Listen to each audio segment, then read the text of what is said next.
Hi, I'm Francois from Production Music Live, today with Producer Notes, and we're taking a look at the style of Epikur by David August. What a classic, released on Inner Visions back in the day. And we have a fully arranged track here lasting around 6 minutes, reverse engineering the style with different harmonies, different chords, different melodies, different sounds. We are using PML sounds here, only Ableton stock effects and instruments plus Serum. And let's quickly have an arrangement overview. We have an intro part where we're building it up.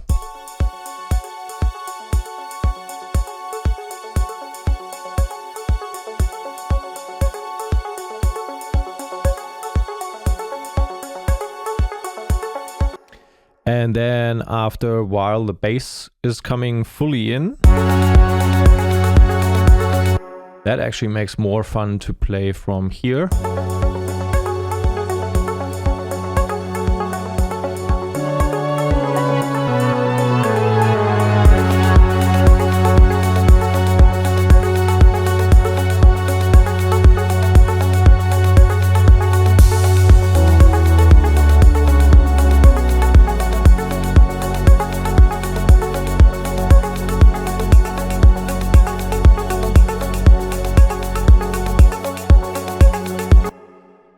And then after 140, more or less, after this build up where this pattern repeats once more with this type of Reese bass, we are going into the more fluffy part, the more dancey part.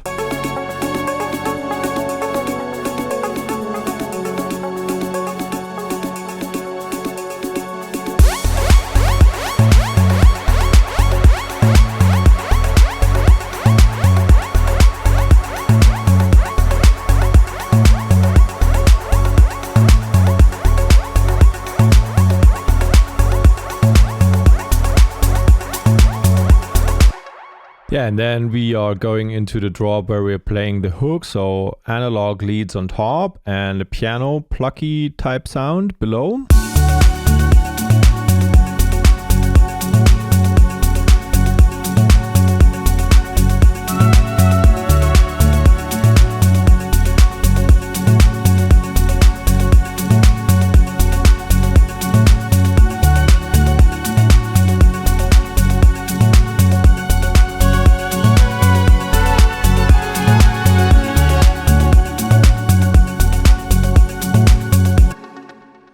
Yeah, and then we are getting into the part that we played at the beginning, and then it leads into the break where everything sort of winds down and we're focusing a bit more on the piano.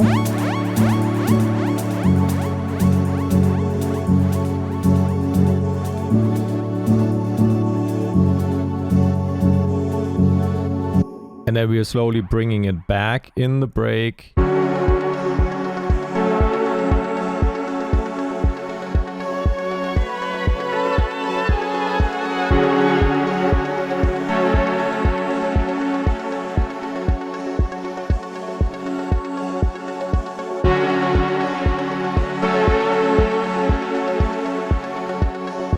So these keys are playing an important role in the second part of the track with the second drop here.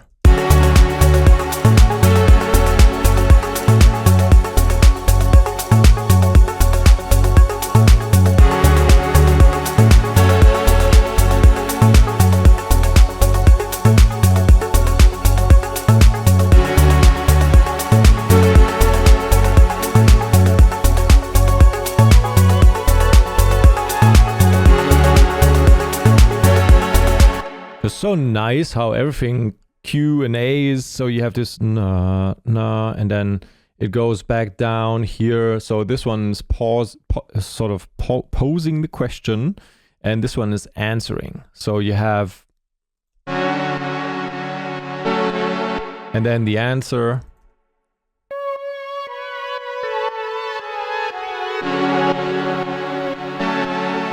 But that's something for later. I'm skipping ahead here. So we are winding down after that part into our outro.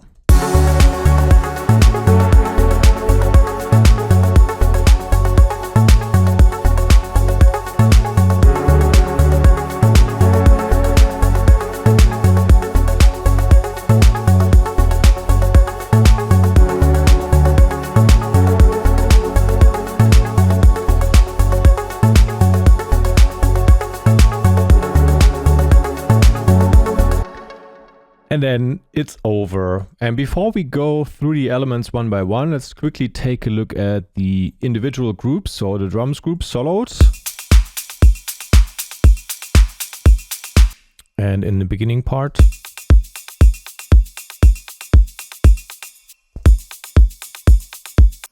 And our bass group soloed in the beginning part with these more sustained bass sounds.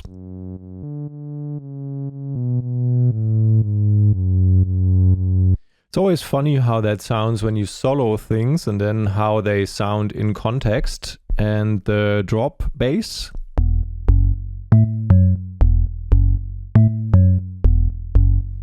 Would you have guessed that fifth on top?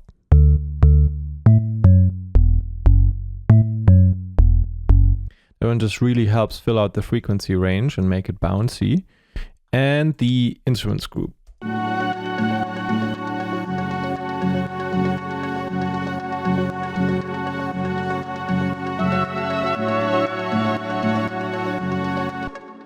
In the drop hook and in the beginning.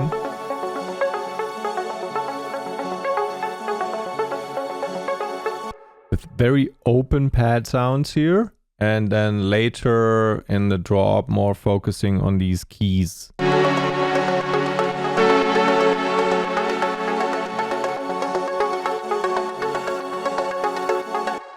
And David August probably did not work with Serum because back in the day when that thing was made, Serum just came out and he usually uses Nord Lead, Prophet, these types of synthesizers. So who's David August? He's one of my absolute favorite artists. He's a German electronic music producer and DJ, background in classical music, is known for his unique blend of deep house and let's say ambient music. Productions are characterized by intricate melodies, clear harmonic setups, and use of scales. He is great at live performances. Just go watch his legendary Boiler Room set from Boiler Room Berlin and has released on labels such as Inner Visions and Dynamic and lately been sort of experimenting with other styles. So with that being said, let's start taking a look at the single elements here in the drums group. We are starting with the kick in the drop part.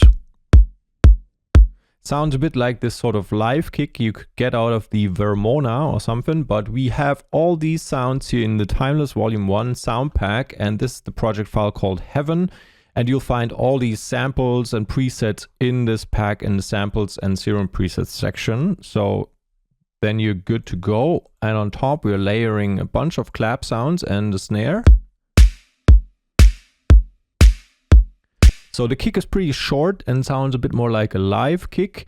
And then we have this very snappy clap on top with a tail of 620 milliseconds here. And we want that very snappy. And then we are layering that with another clap sound that's really brief, but has a bunch of, you know, transients here. And we're looking for just a similar snare sound to layer on top as well. So these two combined, very typical sound, and now we need the characteristic sound on top. And now we have something that sounds full and cuts through the mix, especially since we have, you know, this is a very atmo heavy track with very sustained pads and stuff, so you want a clap to really shine through that, and so it needs a whole bunch of high end. That's why it's also saturated here, and it needs to be short, otherwise it will be drowning in your pads. So here's that setup. Before the drop we have these claps with a bit of a 3x3 delay. It's kind of our impact if you want. And then we also have this snare walking into the drop, being automated in here. Again, you can see the automation curve over time.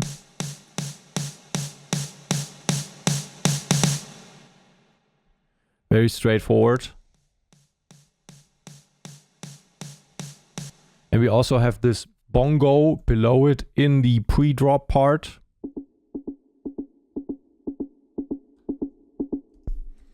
combining those two.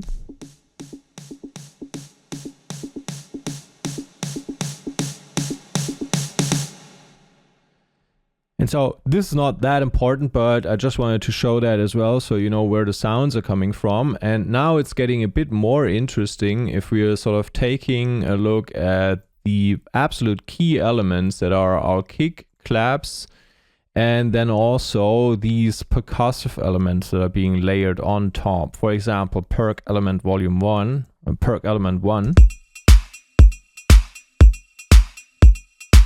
This is our MIDI setup here. And we are using an organic percussive sound here, and we are rolling off low and making sure the sound is pretty short.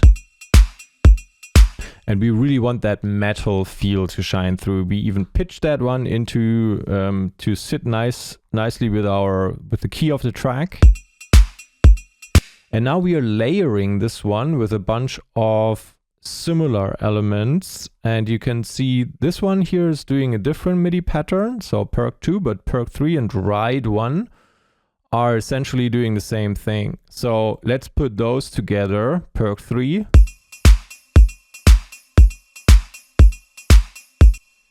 kind of acts like a tambourine here.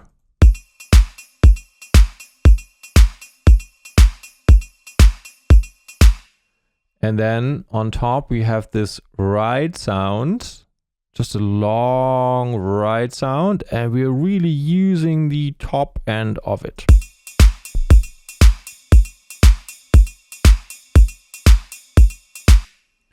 With and without it.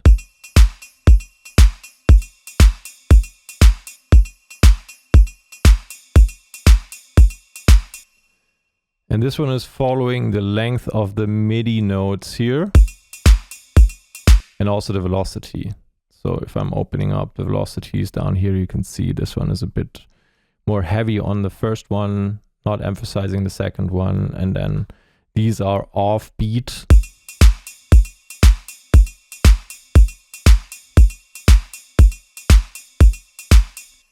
Okay, and the other three elements you can see here, the bongo, the other perk, and the ride are essentially on the third and the fourth positions, kind of like your hi-hats would be. So this is our off hi-hat, essentially, if I'm putting that together with the kick.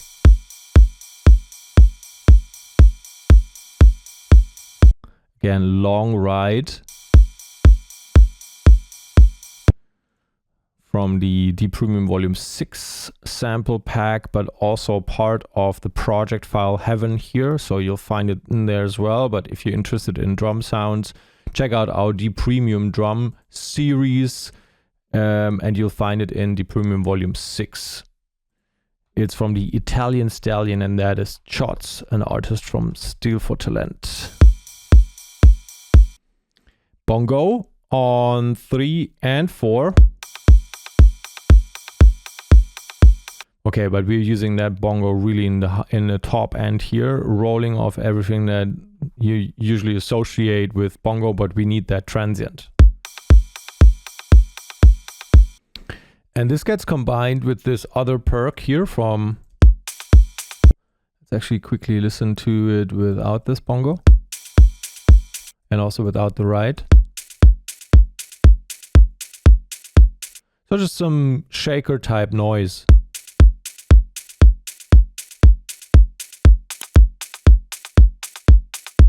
And this one is a bit more on the left side here, this bongo type thing, and the percussive element here is more on the right side of the panorama. You can see it and you can hear it.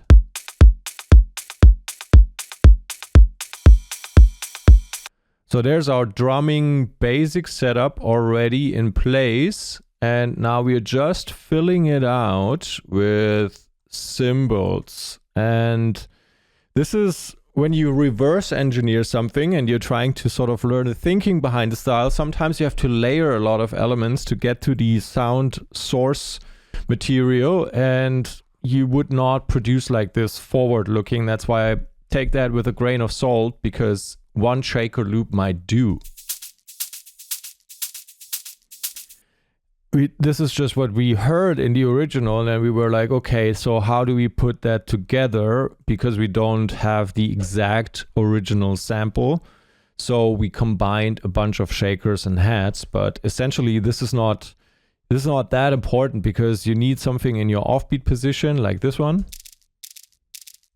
So when it sounds a bit more organic, and then a tambourine loop.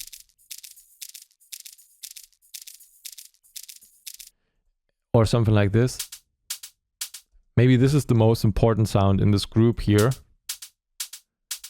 And then we still have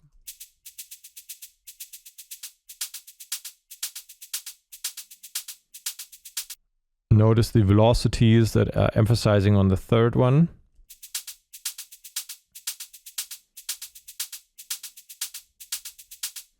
And this one here is late. And this one is offbeat.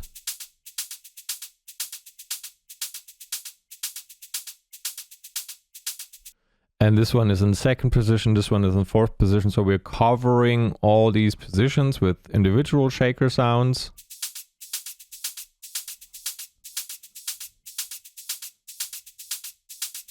So you basically can see second position covered, third position covered, fourth position covered, slightly late here to have a bit of groove and swing. And again, fourth position covered here with this element, and even the first position covered with this shaker. So it's just about filling out the frequency range and having a nice shaker loop kind of going. But I'm not going too much into detail here, because the stuff you can learn from this is limited. In that case, if you produce forward looking, you use nice shaker sounds and samples and make sure they're swinging together with your foundational drum beat, and then you're good to go. And so there we have our drums set up.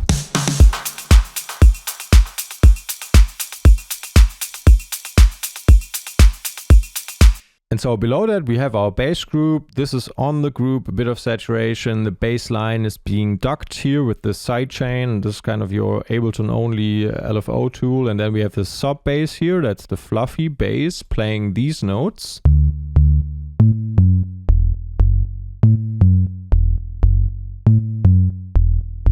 So this is basically F sharp minor, and this is D major.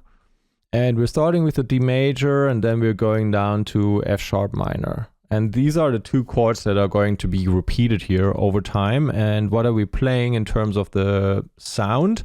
We're playing saw rounded to square, and it looks a bit like a sine wave almost, but it has elements of a saw in there as well. And then another saw here, and the sub is playing a sine wave. And this is our envelope setup.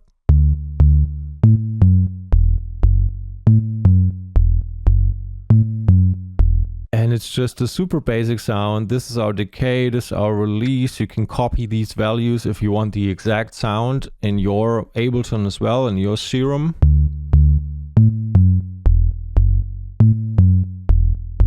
And on top of that, we're playing this Pluck thing here, but in this case, the fifth. The same wavetable, but a bit of coarse pitch automation. So LFO1, so this shape here is messing around with the coarse pitch of the oscillator A. And thereby it introduces a bit of this clicky sound at the beginning of the sound. If I bypass that quickly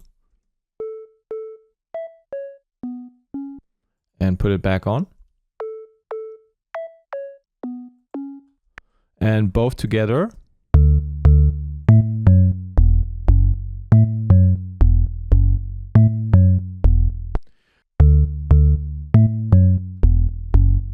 And sometimes your bass will cut through more nicely when you're playing an octave higher with a similar sound, and sometimes it even works better when you're doing it with the fifth, because other elements of the octave might be covered by pads. So if we are going over to the Reese bass here from the beginning, we have this setup in the beginning.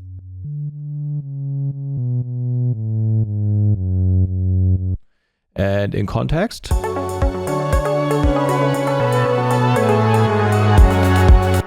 And then.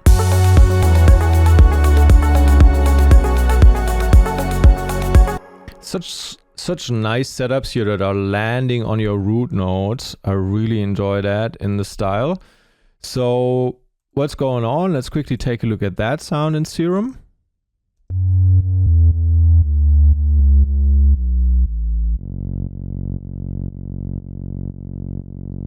Nothing crazy. You have a saw wave in the sub. You have the saw rounded to square with two voices in oscillator A, but it's not too loud here. This one is a bit louder actually. And you also have the saw rounded to square here. Okay, and effects. And matrix.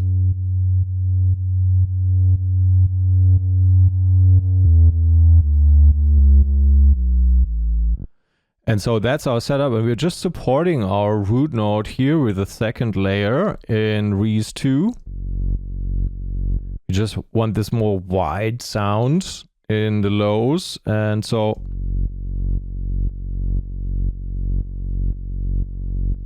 we're entering another saw wave down there, and that's a bit more open filter-wise, so it cuts nicely through.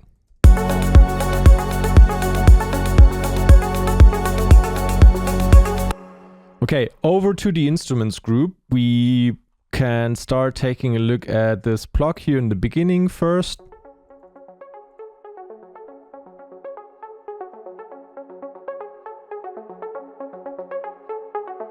Still in the scale of F sharp minor or G flat minor, however you want to call it.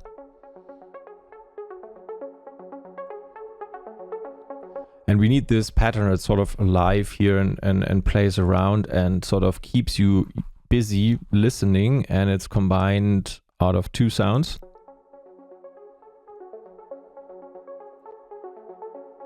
That's more the washy, dreamy sound in the background, and this is more the clear sound in the foreground.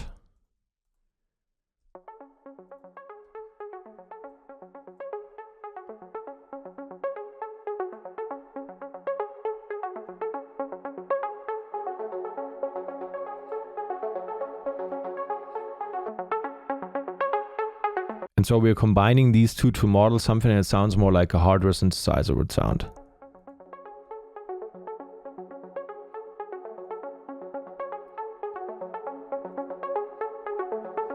And we have these super stable pads playing the same chord throughout.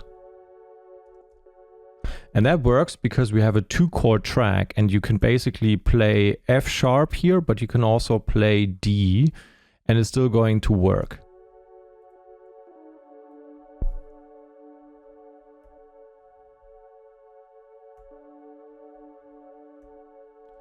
That's the nice thing about 2-chord tracks. You can do these super stable things and mess around and then really play around with the scale and your melodic elements. It gets harder with 4-chord tracks, for example, because then you're introducing instability, tritones, and that kind of stuff. A lot of tension, basically. So what do we have here sound design wise? On this one, just 9 voices of a saw wave through a low pass filter.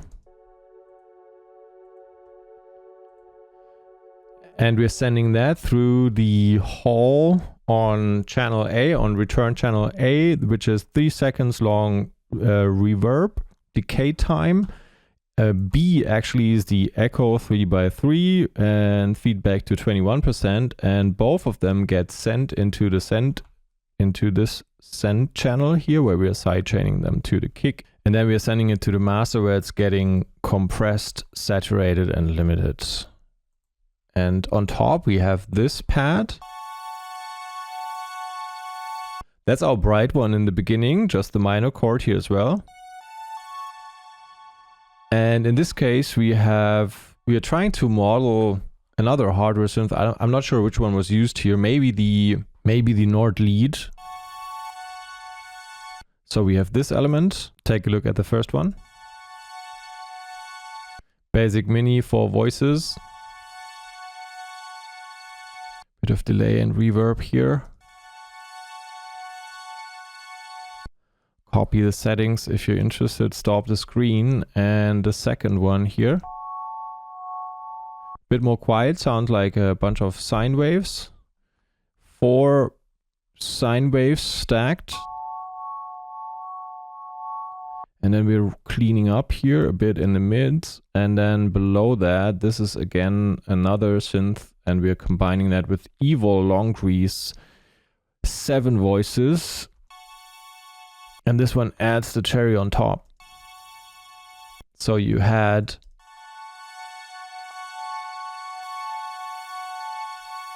and this one is really here for the top end.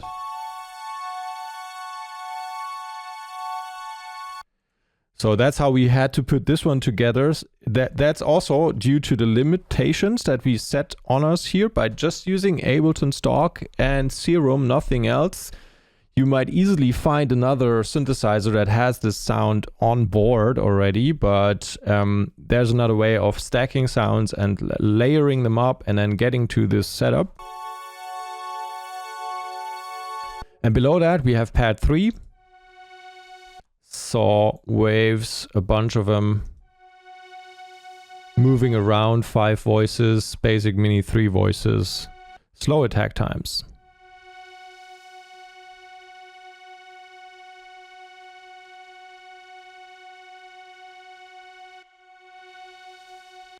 Okay, so this is our pad setup here in the beginning. And then when the bass comes in, we have this other supporting layer down here, just an octave lower. And quite heavily sidechained. It uses the Juno wavetable here. But it's not that important. There would be others that would also work, and because this is just filling out your frequency range. The upper harmonics are almost not auditable.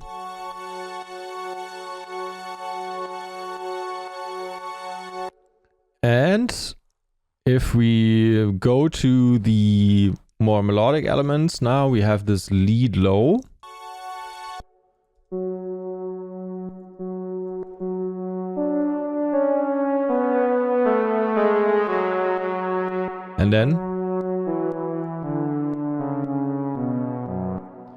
And that one is doing pretty much the same thing our bass, our Reese bass is doing here.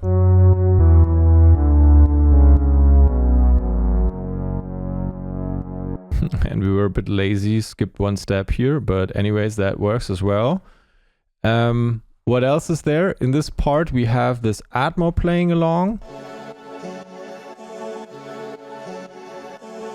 That's just a vocal atmo sample out of one of our vocal packs.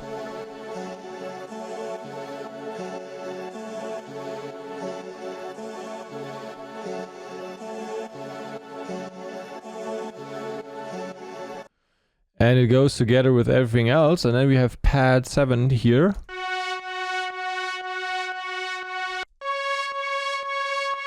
And this one is also a saw wave that sort of, or Juno in this case, it's kind of like a rounded saw wave with 7 voices here that you then throw in here and there where you need a bit more power.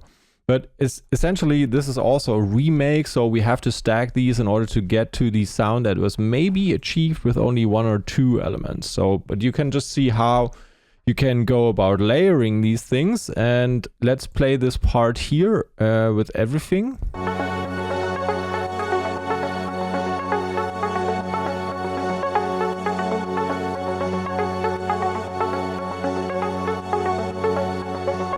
And now we are getting these analog leads on top that are super important for making this work.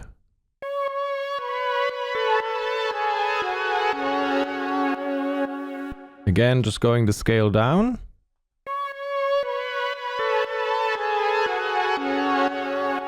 And it's being supported by analog lead 3.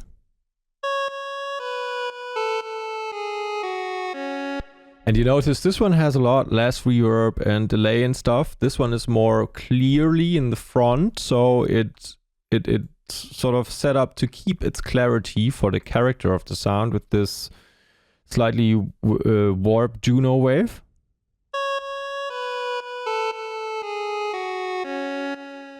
There's a nice sound, and combined with the background of analog lead 1,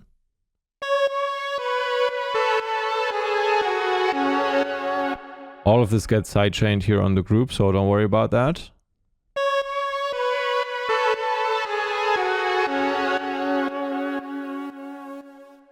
Oh, and then you have some sort of vinyl distortion effect on the tail.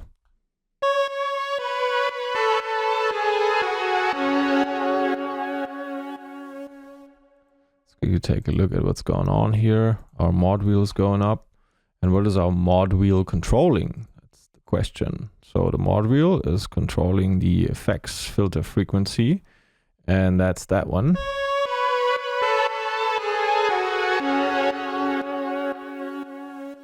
So it's pushing up this filter here. So more high frequencies come out towards the end of this pattern, and thereby, you know, sending more high information into this vinyl distortion and making it more fuzzy. That's how you get there. And what else? Here we have the second analog lead also playing. So what is this one doing on top?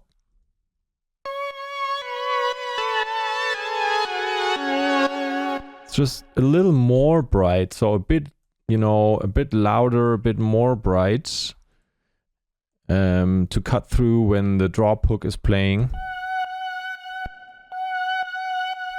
Ah, and of course, it's also because now we are swapping this first analog lead to play the sustained notes here in that part, and before we were playing the scale down. And now we need another element that sort of still plays this powerfully while this one is now holding the note. So let's listen in.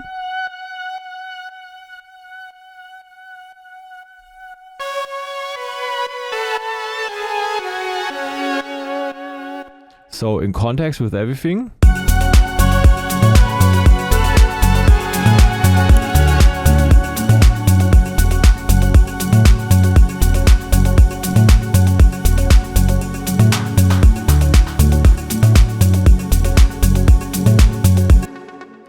And meanwhile, we are in this part here of the track where we have these plucks playing along. So let's quickly take a look at what these are doing.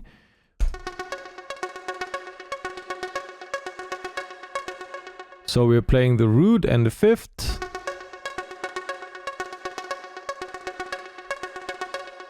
Looking at the sound setup.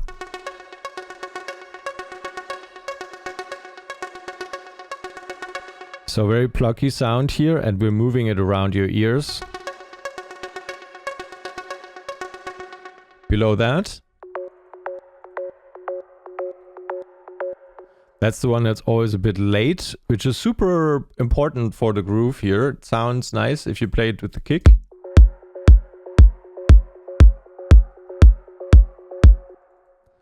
Very powerful sound for the groove. And what is it doing? It has this plucky and slightly pitched sound. Again, we are putting the coarse pitch with, we're controlling the coarse pitch of oscillator A with LFO1 to get a bit more clickiness on the sound. And below that, another pad. High up now, higher up than the other pads, but still playing the same chord here with a sine wave like this one, and 11 voices. So that drop hits harder, it covers more frequency, it covers one frequency range higher up, and we also have a second atmo playing along.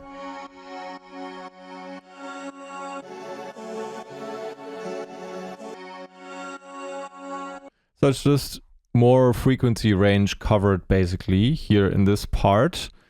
And so these are the drop synth elements. And what else comes in over time is the grand piano This one.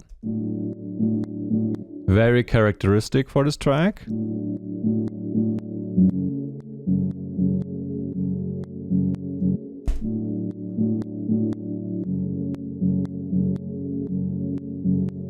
you can see it's sort of strummed, so we're not playing it all at the same time. And also we're playing the highest velocity on the lowest note and then going softer and softer, so it sounds very natural.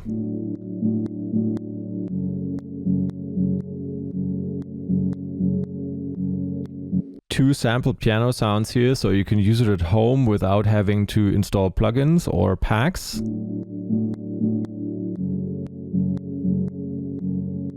And then super filtered, and we're slowly filtering that up over time.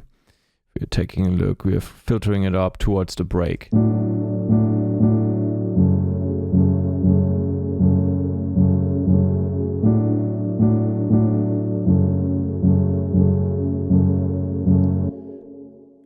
It's one of the best sounds in my opinion. It's that type of piano never gets old.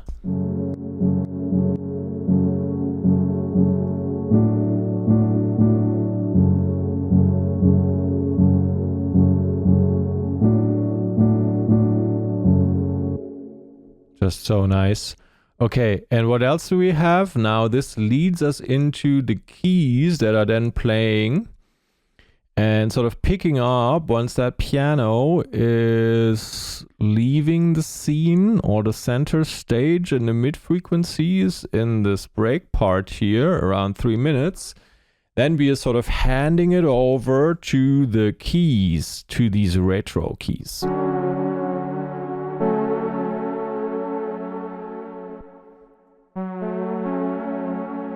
And the third on top.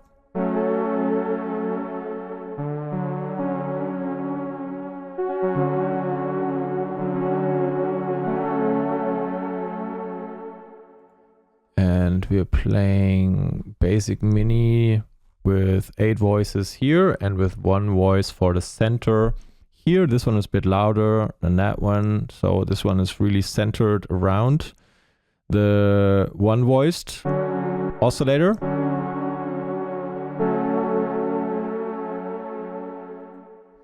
But that's also always important. If you want to have it sound more analog, make sure to sort of have these pitch instabilities, fine pitch automated for both oscillators with this curve of LFO1 but ever so slightly applied, and then you can see how this thing is unstable.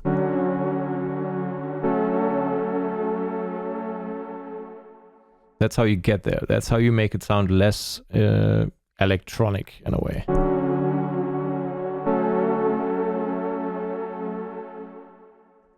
Oh, it's a beautiful sound as well. And lead analog 3 on top, emphasizing on the high note.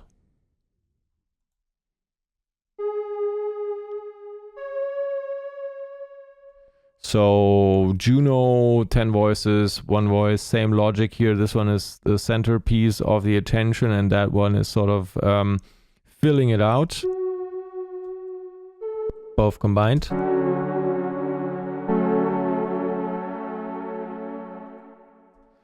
And let's listen in how it sounds.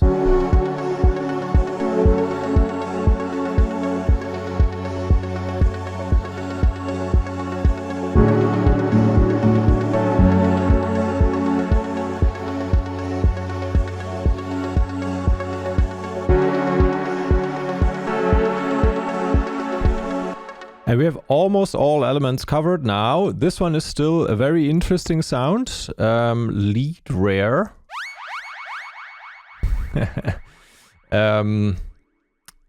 Listen in context.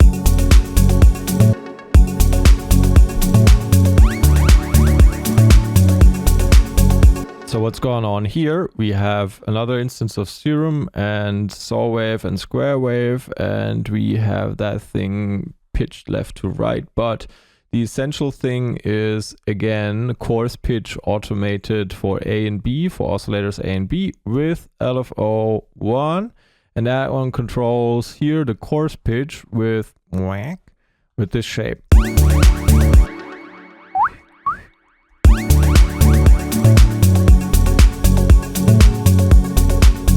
And then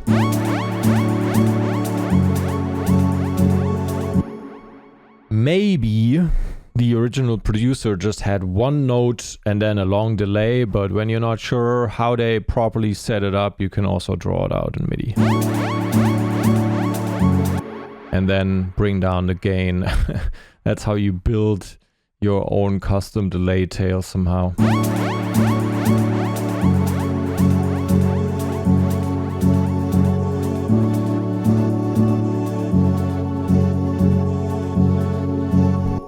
Yeah, that's super nice ear candy here. Yeah, essentially there's a lot of ear candy in these productions by David August. Again, one of my favorite artists somehow. It's kind of unfortunate that he's not putting out more of this kind of music here, but it's also maybe a bit egoistic from my listener standpoint. I just love that style. Anyway, so we're summing up. We have these very fluffy drums that need short kicks and clear claps. And then, you know, some percussive elements, some rides, some almost metallic sounding elements.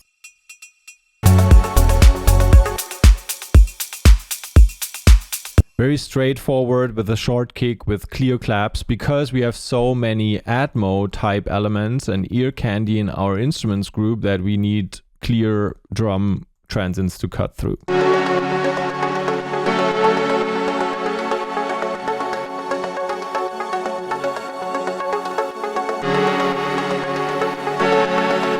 It's more like washed out atmospheres here with a bunch of ARPs, but even the ARP or plucks, you could say, are a little bit washed out or a bit scattered or grained over the spectrum. And then you have some of these more clear elements, which are our pianos that sound like deep plucks here.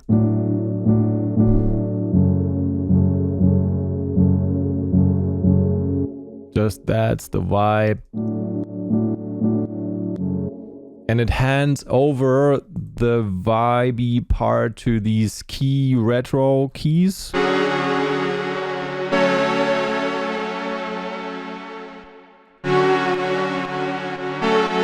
So this one is sort of providing the setup here in the deep down phase in the arrangement, where you're like, okay, let's everybody take a bit of a step back. And that one then brings you back up to euphoria.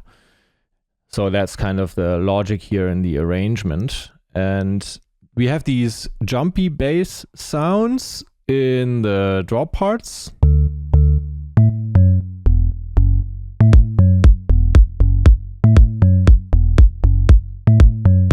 And then we have the Reese bass sounds in the beginning, in the intro. You could also insert them into some kind of break.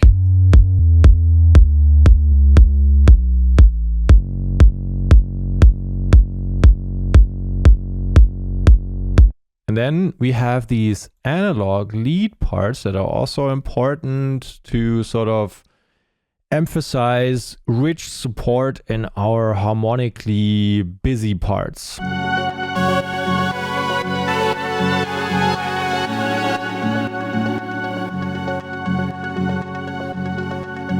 And they are creating these nice Q&A, question answer, call response patterns later with the same setup when we are playing these retro keys. Here, that's something I mentioned in the beginning of this video.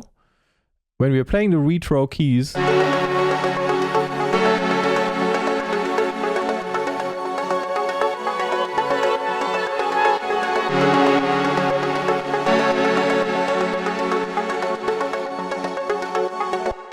and again here, question or call and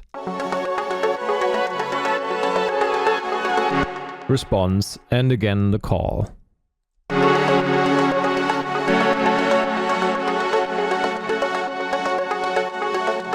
It's a very, very logical arrangement setup here. And again, we have a lot of bright pads that are super stable around it. That's also very typical for his types of productions. Don't use too many chords, keep it stable.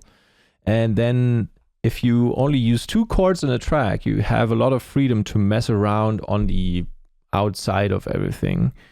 And these are just, we have to use 4 or 5 pad sounds here to reverse engineer what might have been done with a different type of synthesizer. So don't worry too much about that. And yeah, basically we then use some atmos and textures for the extra layer of dreamy vibe. And that's how we sort of get to the sound. So I hope you enjoyed this little walkthrough session here. Feel free to check out the links in the description to the Timeless Volume 1 sound pack, including this Ableton Project File using Serum and Ableton only stock effects and instruments, a sample pack included, Serum presets included, and also other project files included as well. Also, feel free to check out the links in the description to a music theory and harmony course, which might be useful. Also to the D Premium Volume 1 to A drum series. And if you want to get it all and give the best support to this type of work here, feel free to check out the Everything bundle and you're getting crazy value in return. This is such an insane deal. It's hard to fathom. So thank you for your time and attention. I'll talk to you again soon. And now we'll have a full playthrough through the entire track.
you.